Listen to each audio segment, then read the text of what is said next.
The work you do makes you good people. Giving back to your schools, helping to foster a more inclusive community, that makes you good people. Whether you're a teacher, an administrator, custodian, secretary, parent volunteer, PTA board member, or something in between. Thank you for being involved.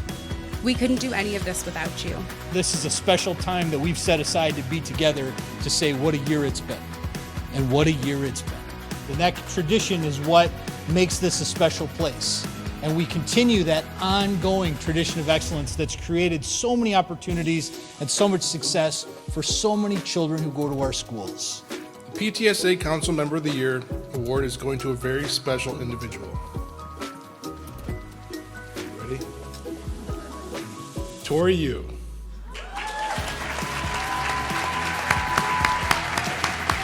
I am so very speechless that I was awarded Council Member of the Year. I was kind of tipped off that I was getting something. I just wasn't sure what exactly I was getting, because all these awards, I've been at awards and installations for so many years. The people that get these awards are those that volunteer a lot. They are so involved, and the fact that I am, recognized amongst those people is truly amazing. Kathy, without you, Wixom would not be the school it is today. Without you, I would not be the mom I am today, or the lunch I am today.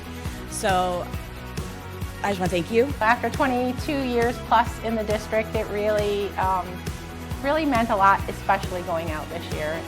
You work hard, you think you're making a difference, you don't really know if you are or not. So having this as a way to, as I'm leaving, really touches you in the heart. I started here as a PTA member, as a parent, before I ever became a teacher or a principal here. And really the PTA is the backbone of our district. We can have all kinds of changes throughout the district, but we know our PTA and our PTA parents are really the backbone and the consistency.